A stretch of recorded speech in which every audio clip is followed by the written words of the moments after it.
폴란드에 이제 수출하니까 거기서 이제 어느 정도 검증이 되잖아요. 네. 그러니까 이제 뭐 동유럽 그다음에 아시아 중동 이런 쪽으로 지금 한국 무기가 빡 떠요.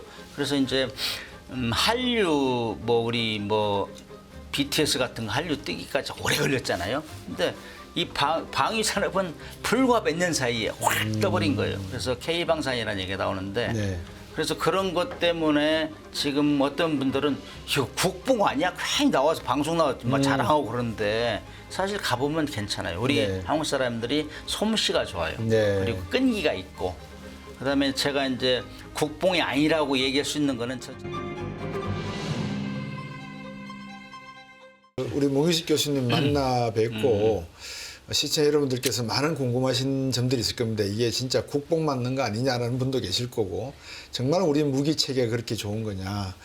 이게 지금 첨단 무기를 논하기도 하지만 잠수함 같은 경우는 또 이스함이나 근데 대부분 자주포라든지 전차 같은 경우에는 재래식 무기로 분류될 수도 있는 부분이 있기 때문에 과거 우리나라가 소총안전 가지고 있지 못하던 시절에서 M16도 월남전에서 미군 몰래 배에다 싣고 오던 그런 그렇죠. 형편에서 이제 K2 소총에서부터 시작해서 모든 것을 만들어내는 그런 국가가 되었습니다. 그만큼 국력 부분에 대해서는 우리가 자신감과 힘을 가져도 될 것 같고요. 그렇지만 기술 면에서 앞으로 어떤 비전을 갖고 있는지 오늘 문구식 교수님께 한번 여쭤보도록 하겠습니다. 아니, 해군에서 22년 동안 잠수함 타셨으면 초창기에 타신 거 아니세요? 그렇죠. 독일에서 처음 가져올 때가 2년 반 정도 교육받고 그렇죠. 독일 가가지고 예. 그리고 첫 잠수함을 가져왔죠. 네. 그 이후에 이제 쭉 잠수함 타다가 예. 이것저것 또 더 배울 게 있어가지고 독일에 가서 또 네덜란드에서 교육도 받고 네. 좀 많이 했습니다. 그 우리나라 제가 앞에서 설명을 시청자분들에게 드렸는데 뭐 자주포, 전차, 그다음에 뭐 구축함, 그다음에 잠수함까지 지금 수출하고 있는 그런 상황이고 우크라이나 전쟁 때 우리나라에 뭐 155mm 포탄이 간다 안 간다 이런 이야기도 있지만 어떻습니까? 우리나라의 국방의 위상 지금 어떻게 평가하면 좋겠습니까? 요즘에 이제 누구도 예상을 못했죠. 네. 전쟁은 하늘에 속한 것이라고 얘기하잖아요. 네. 러시아가 우크라이나 침략할지도 몰랐고, 그다음에 이 징조는 있었지만은 그렇죠. 예. 그렇지만 과연 침략할까 했는데 침략함으로써 그때부터 이제 이 남의 불행이 나의 행복이다 얘기를 할 수 있는 나라가 우리나라가 됐어요. 예. 옛날 6.25 때나 뭐 2차 대전 때는 다 옆 나라가 다 공급하고 무기 공급하면서 부자 됐잖아요. 네. 6.25 때 좀 기분은 나쁘지만 일본이 우리 때문에 부자 됐잖아요. 그렇죠. 그런 같이 그런데 왜 우크라이나하고 저 폴란드하고 가까이 있어서 그러지만은 저 러시아하고 우크라이나 전쟁을 하는데 폴란드가 갑자기 그냥 그 긴장을 해가지고 그렇죠. 이거 또 당하겠구나. 2차 두 번에 당했잖아요. 네. 너 길 비껴 해가지고 독일이 싹 길내주고 지나가고, 예. 요즘에는 이제는 그렇게 못하겠다 이거죠. 예. 폴란드도. 그래서 자기가 있던 무기를 우크라이나 지원해줬어요. 예. 그러니까 자기는 새 무기로 채워야 되잖아요. 네. 그러니까 그거를 여기저기 뒤졌어요. 뭐 서핑하라고 뭐 어디서 무슨 무기를 살까 했는데 구닥다리는 버리고 우리도 신무기를 도입하자. 러시아가 뭐 돈은 별로 없으니까 우리 대응하자 해가지고 했는데 네. 그러다 보니까 미국한테 얘기하고 독일, 영국, 프랑스 이런 데 얘기했는데 사실 폴란드를 좀 우습게 여기는 경향이 있어요.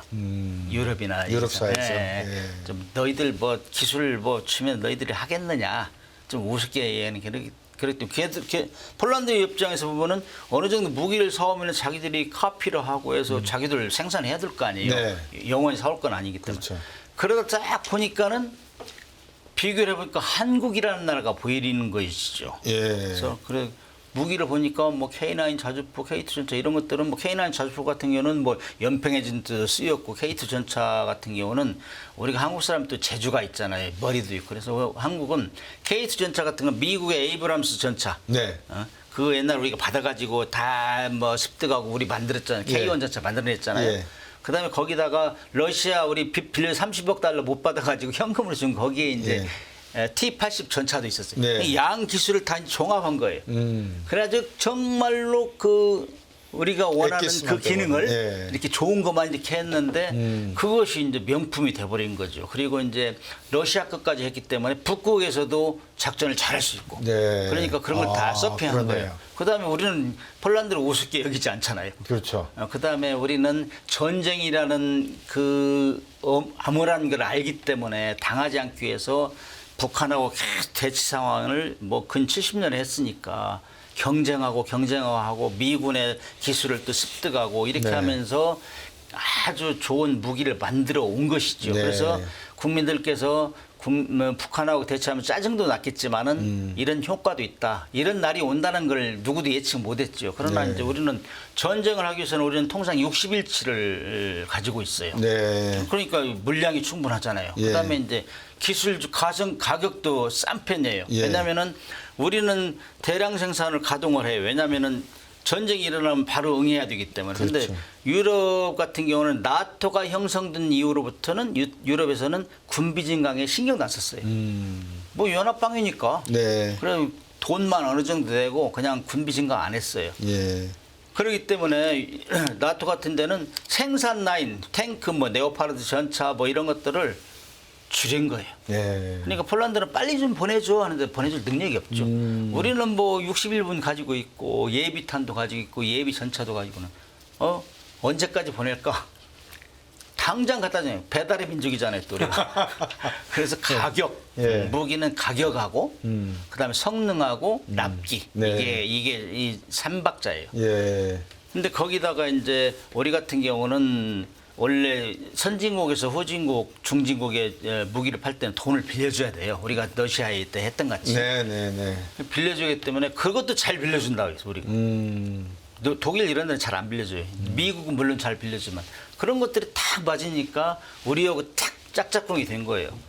그래서 막 계속 뭐 지금 뭐 한 해에 22년도 같은 경우 한 해에 173억 불 했으니까 22조 이거는 뭐 상상할 수 없는데 과거에 우리가 그 10대 전략산업 보면 뭐 기억나시는 거 잘 아시죠? 예. 반도체부터 시작해가지고 뭐 중화학 이런 것들 있잖아요. 네, 네. 이건 뭐 방사는 축에도 못 들어갔어요. 아, 그렇죠. 근데 21년도에 가전제 10대 전략산업 중에 가전제품이 171억 불이더라고. 예. 근데 22년도에 방산이 173억 불했어요. 예. 그러니까 야 이거 뭐 우리도 한번 해볼 만하겠네 하는데 이제 정부 바뀌고 나서 사실 세계 경제가 침체된 상황에서 이게 막 뜨니까 네. 국가 전략 산업으로 육성하자 해가지고 뭐 보니까 그때 당시에 2018년도부터 22년까지 한 5년간 예. 우리가 방산 수출 평균 내니까 세계 9위 정도 있어요. 9위. 예.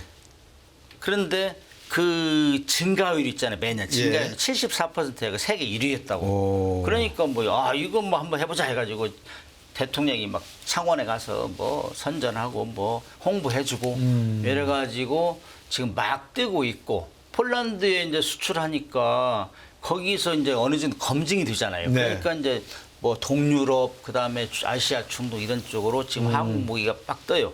그래서 이제 한류 뭐 우리 뭐 BTS 같은 한류 뜨기까지 오래 걸렸잖아요. 근데 이 방위 산업은 불과 몇 년 사이에 확 떠버린 거예요. 그래서 K방산이라는 얘기가 나오는데 네.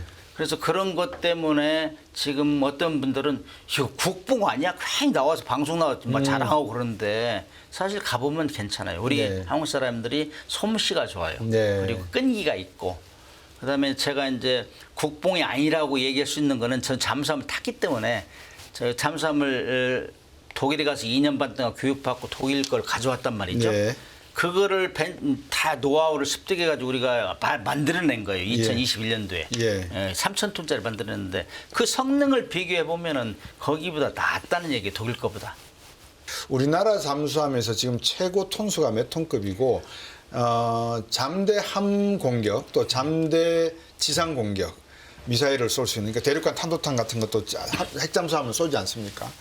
그런 기술은 어느 정도 발전이 되고 있는지도 좀 궁금하네요. 우리나라는 잠수함은 세 가지 종류를 가지고 있어요. 네. 1,200톤짜리, 1,800톤짜리는 18척인데 네. 9척에서 예. 근데 그거는 독일에서 원자재를 가져다가 예. 현대중공업하고 하나오션하고 교호로 네. 조립 생산했어요. 네. 그러니까 그거를 기능을 발휘하는 거는 독일제 기능을 발휘하는 거예요. 운용은 우리가 하지만 네네. 그 잠수함 2개 1200톤짜리 1800톤짜리는 네. 1200톤짜리는 어뢰 기뢰를 가지고 있어요. 예. 그다음에 한 몇 척은 잠대함을 쏠 수 있게 돼 있어요. 예. 다는 아니고 9척 중에. 예. 그다음에 이제 어뢰 기뢰는 원래 2차 대전까지 주무기였어요. 2차 대전이 끝나고 나서 미사일이 생긴 거예요. 잠수함 예. 미사일이. 예. 그리고 통상적으로 잠수함은 물속에 오래 있는 것이 쉬운 말로 하면 탑이에요. 근데 오래 있을 수가 없어요. 왜냐하면 배터리를 충전해가지고 물속에 들어가면 배터리로 다니니까 네. 배터리는 쓰면 방전되잖아요. 그쵸. 그럼 다시 올라 충전하다 걸려요. 네. 자기 위치가 노출되니까. 그렇죠. 그래서 2차 대전 끝나고 나서 승조원들 독일하고 일본 승조원들이 이거 진짜 잠수함 기술보다 항공모하고 항공기 기술이 더 빠르게 발전하는 2차 대전까지. 네. 올라오면 죽는 거예요. 항공기한테 걸려서. 네. 항공기한테 포착돼가 죽은 게 많아요. 유보트가 많이 그래서, 됐죠. 유보트가. 예. 그래서 그 승조원들이 이제 안 올라가는 잠수함 좀 만들어 주세요. 그래가지고 독일하고 일본하고 사실 무한 경쟁을 했어요. 근데 다 실패하고 다 성공 못하고 전쟁이 끝났어요. 네. 근데 1954년도에 미국이 그 잠수함을 만들어냈어요. 그게 노틸러스호 아. 제1호 원자력 추진 잠수함, 예. 핵 추진 잠수함 똑같은 말이에요. 예. 그 잠수함을 만들어낸 거예요. 그래서 그거는 진짜 잠수함이래. 그거는 승조원의 체력과 식량만 있으면 무한대 기능. 물속에서 안 올라와도 돼. 네. 디젤 잠수함 충전을 하루에 2-3번 올라와야 돼. 예. 걸리죠. 잠수함 걸리면 끝나잖아요. 그렇죠. 그래서 워낙 차이가 나니까 핵잠수함은 진짜 잠수함, 디젤 잠수함은 그냥 자망 가능한 함정이다 이렇게 얘기를 하죠. 네. 그래서 핵잠수함을 갖고 싶어요. 디젤 잠수함 가진 나라도. 좋은 건 갖고 싶잖아요. 예. 그런데 핵잠수함은 우라늄이 들어가잖아요. 예.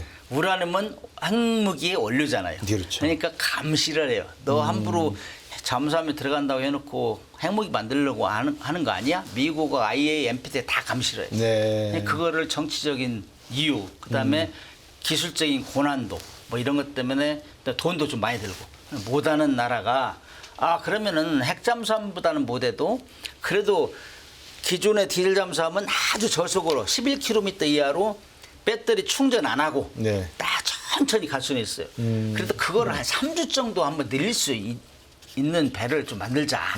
그래서 만든 게 독일에서 만든 게 1,800톤짜리. 네. 그게 214급 잠수함입니다. 거기에는 연료전지 그런 연료전지라는 걸 만들어내 가지고 거기는 물을 전기분해하면은 물이 H2O잖아요. 예, 수소가 나오죠. 전기분해하면 수소하고 산소가 별도로 나오죠. 예. 그러면 수소하고 산소를 가지고 나가요. 예. 막 압축시켜 가지고 배에 싣고 나간다고. 그래서 어떤 기계를 통해서 그걸 다시 역반응시키는 그럼 전기가 나와요. 예. 그 전기로 서서히 뭐 11km 이하 추진하면은 토탈 3주까지 견딜 수 있어요. 그게 차이예요. 네. 우리 1200톤짜리하고 1800톤하고. 1800톤짜리. 네. 그래서 1800톤짜리가 좀 성능이 뛰어나고 그다음에 1800톤짜리에서는 잠대지를 쏠 수 있어요. 잠대지. 네. 그게 차이고 그다음에 두 함정을 조립 생산하고 정기 수리하고 이렇게 하면서 우리가 또 리엔지닝을 하자. 한국 사람들 똑똑하니까. 네, 그래서 우리 독자적으로 만들어내자. 예. 2008년도부터 만들어냈어요. 예. 시작을 해가지고 2021년도에 나왔 13년 만에 나왔는데 예. 이 잠수함은 그 모든 좋은 기능을 다 집어넣었어요. 네. 그래서 어리, 길이, 잠대함 미사일, 잠대지. 잠대지 미사일. 그다음에 제가 궁금한 게 그렇습니다. 지금 HD 현대중공업도 그렇고 1조 원 가량 필리핀 뭐 비롯해서 페루를 비롯해서 잠수함 수주를 했다고 하는데 제가 듣기로는 한 3년 전인가 호주에서도 아마 경합이 붙었던 걸로 알고 있었거든요. 미국 쪽하고. 그러다가 이제 미국 쪽이 땄다라는 이야기도 들은 것 같은데 정확히는 제가 기억이 못합니다만 우리나라 HD도 그렇고 하나오션도 그렇고 대우가 사실은 상당히 잠수함 기술이 좋다고 제가 들었거든요. 어떻습니까? 우리나라 잠수함 건조 기술이라고 하는 게 정말 미국, 일본 정도 다음에 독일 정도 다음에 차지할 수 있는 그런 위치에 있는가 한번 좀 여쭙고 싶습니다. 전 디젤 잠수함 기술은 세계 최고라고 생각해요. 독일을 능가했다고 봐요. 이미? 이미 예. 능가했고 왜 그러냐면 잠수함을 얼마나 깊이 들어가느냐, 얼마나 조용하느냐, 그렇죠. 그다음에 얼마나 강력한 무장을 가지고 있나요. 근데 새 분야에서 이미 기존의 18척을 독일에서 와서 조립 생산했다 했잖아요. 네. 그 함정을 훈련해 보면 되잖아요. 그렇죠. 우리가 이긴다고 말이죠. 그런 면에서 얘기할 수 있어요. 근데 이제 한국에서 1등하면 세계에서 1등한다. 네. 이런 얘기 많이 하잖아요. 그렇죠. 하도 경쟁이 심하니까 대치동회부터 시작해가지고 뭐 학원부터 시작하니까 예. 머리를 너무 드는 게 많아가지고 예. 생존 능력을 뭐 스스로 확보해야 되니까 그래서 K 방산에도 그런 현상이 벌어지고 있어요. 지금. 하나오션하고 예, 현대중공업. HD 현대중공업하고 예. 지금 강력 뭐 대판 붙은 싸움이 붙어 있는데 예. 그런 것도 너무나 경쟁하다 보니까 그런데 잠수함은 하나오션이 먼저 시작했어요. 대우조선이죠. 예, 뭐. 예, 그- 대우조선 시절부터 그래서 약간 우위에 있다고. 왜냐하면 우위에 있다는 거는 뭐 기능은 비슷하지만은 이제 수출을 해봤어요. 하나오션은. 네. 근데 현대는 아직 수출을 안 해봤으니까 그런 면에서는 약간 우위에 있다 이렇게 볼 수 있고. 네. 그다음에 현대중공업은 뭐 이지스 구축함이라든가 이런 걸 먼저 했고. 네. 그다음에 이제 뭐 워낙 회사가 크잖아요. 세계 네. 1등 조선소잖아요. 네. 그래서 그때 당시에 세계 1등 조선소 저 현대, 그다음에 대우가 그때 한 3위 정도 했을 거예요. 그냥 그 두 개가 강력하게 경쟁하니까 세계 이목이 집중됐죠. 그래서 네. 이제 현재는 잠수함은 하나오션이 2011년에 인도네시아에 먼저 수출했고, 네. 그다음에 수상함정 같은 경우는 이제 올해도 이제 그 현대가 페루에 호위함, 그다음에 뭐 원해 경비함, 네. 그다음에 상륙함에서 4척을 파는데 6,400억을 수주했고 네. 내년에 한 3척 정도를 더 수주할 예정이라고 해요. 그래서 이제 강점이 있으니까 모든 회사가 자마다 잘하는 게 있잖아요. 그렇죠. 그런데 이제 해외로 수출하려면은 유수한 국가의 유수한 그 기업체와 경쟁을 해야 되니까 네. 많은 국민들이 야 나갈 때는 힘을 합쳐서 컨소시엄 해 나가 이렇게 뭐 주문을 하죠. 네. 근데 사실 거기에 있는 사람들은 또 자기가 살아남기 위해서 자기 회사 최고로 하니까 그렇죠. 그런 말 안 먹혀 들어가죠. 네. 그러는 가운데서 건전한 경쟁을 해왔어요 그동안. 건전한 경쟁을 해왔기 때문에 그런 식이고 지금 잠수함 같은 경우는 캐나다에서 뭐 8척 내지 12척, 뭐 폴란드에서는 3척, 필리핀 2척, 사우디아라비아 4척 이렇게 소유가 있어요. 그래서 네. 거기에 지금 불락이 왔다 갔다 하고 있어요. 양 회사가. 네. 그래서 그거를 수주를 하면은 뭐 엄청난 양이죠. 그거는 엄청난 그렇겠네요. 양이고 그래서 군함 지금 K9, K2, FA-50 공격기 이게 지금 유럽에서 3가지가 효자 상품 역할을 했다고 지금 네. 뭐 폴란드를 팔면서 근데 또 함정까지 이렇게 되면 함정은 뭐 한 척에 잠수함 같은 게 1조 5천억 그러잖아요. 네. 그럼 뭐 그런 것들은 사실 뭐 제네시스 1억 원짜리 예. 만 대잖아, 만 대. 그렇죠. 그러니까 엄청 크죠. 뭐 탱크 같은 게 K2 전차 같은 경우는 뭐 한 대에 40억 정도 하니까 네. 한 250대 이상 예. 되죠. 지금 우리 한양대 공공정책대학원의 문무식 교수님과 함께 K국방에 대해서 말씀을 나누고 있습니다. 먼저 말씀을 나눈 게 이제 잠수함, 해군 쪽으로 제가 조금 전문 분야시고 했기 때문에 말씀을 나눠봤고 이제 육군 쪽으로 가보겠습니다. 지금 조금 전에도 말씀을 주셨습니다만 자주포. 이거는 뭐 연평해전에서 우리 자주포의 성능이나 정확도는 이미 검증이라는 표현이 좀 그렇습니다만 검증이 되었고 가격 대비 가성비라 그러죠. 가성비 수준에서 아마 세계 최고의 수준인 것 같아서 폴란드가 엄청난 양의 주문을 했고 호주도 주문을 했고 최근 들어서 또 아까 말씀 주신 러시아 기술과 T-전차, T-80 전차 기술과 에브람스 전차 기술을 잘 융복합화시킨 우리나라의 K2 전차도 역시 폴란드가 관심을 가지고 있고 폴란드가 운영을 해보고 좋더라라고 하는 이야기가 번지면서 헝가리라든지 체코라든지 주변 국가들이 또 관심을 갖고 있는 것도 사실입니다. 그래서 육군 쪽으로 한번 넘어가 볼까 합니다. 교수님 보시기에 지금 우리나라의 K9 또 탱크 전차 심지어 뭐 소총, 실탄, 박격폭탄 이런 관점에서 놓고 보면 우리의 육군의 지금 재래식 전투의 능력은 현대 전자전의 능력과 겸비해서 전자 뭐 반도체 선진국 아닙니까? 어느 정도 수준에 와 있다 이렇게 만약에 교수님이 평가를 하신다면 어떻게 보십니까? 그거는 뭐 제가 평가하기보다는 예, 시장 현황을 말씀드리면 평가가 그렇죠. 되는 거죠. 예. 현재 K9 자주포는 시장 점유율이 50%가 넘으니까 오, 대단하네. 이거는 뭐 얘기할 거 없어요. 아마 방위 산업하는 국가에서 K9 자주포를 모르는 나라는 자주 국방에 관심이 없는 나라. 그 정도로 얘기 나올 정도로 K9이 많이 팔리고 있어요. 예. 그리고 뭐 폴란드에 많이 팔았고 루마니아도 팔고 지금 뭐 아시아 중동 쪽도 네. 이제 서서히 사가려고 하고 그다음에 K2 전차 같은 경우도 노르웨이하고 협상하고 있고 뭐 그래서 이런 것들은 아마 앞으로 국민의 먹거리를 책임질 수 있는 무기가 아닌가. 그래서 저는 항상 얘기할 때 물 들어올 때 노를 저어라. 이거 전쟁이라는 게 계속 있는 건 아니지 않냐. 그렇죠. 지속될 따름이지. 뭐 그때 확 팔아가지고 네임밸류를 높여버리면은 브랜드 가치를 높이면은 뭐 이건 엄청난 이 국익에 도움이 되는 거니까. 거기다가 FA-50 공격기 같은 경우도 카이에서 만드는 역작이거든요. 그거는 뭐 미국의 뭐 F-22나 뭐 이런 항공기보다 F-15K나 못하지만은 적은 돈으로 역할할 수 있는 거. 거기다가 한국의 IT 기업이 IT 능력이 발달됐잖아요. 그걸 다 집어넣은 거죠.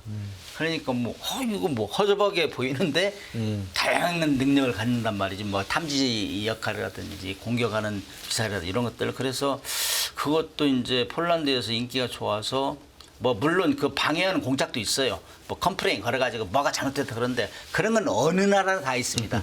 그걸 홍보를 잘해서 이겨야죠. 네. 거기다 말레이시아 이런 데 수출하고 지금 밀려 있을 거예요. 그래서 예. 카이가 한국 항공이 지금 상당히 인기가 좋습니다. 그래서 K9 자주포는 한화 에어로스페이스에서 하고 그다음에 뭐 K2 전차 같은 경우는 로템, 현대 로템.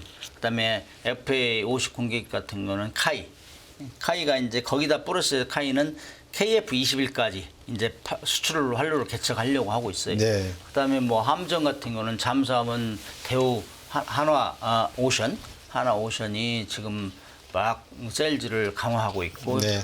현대 중공업은 수상 전투함을 또 남미, 페루, 뭐 필리핀 이런 데서는 지금 현대 중공업을 자기 나라의 그 해군을 현대화를 시켜달라 이 정도로 이제 매달리고 있다. 전투함 같은 네. 경우. 그다음에 이제 폴란드 같은 경우도 오르카 계획이 오르카 프로그램 그게 이제 해군 현대화 계획이거든. 거기에 지금 군 현대화 계획 그 폴란드 네. 거기에 지금 우리가 전적으로 지금 지원하고 있다. 네. 진정한 기업 투자의 비밀은 변하지 않는 가치를 보는 것. 당신이 선택할 기업. 이제보다 분명히 보이실 겁니다. 실패하지 않는 기업 투자의 조건 7가지. 여기서 확인하세요.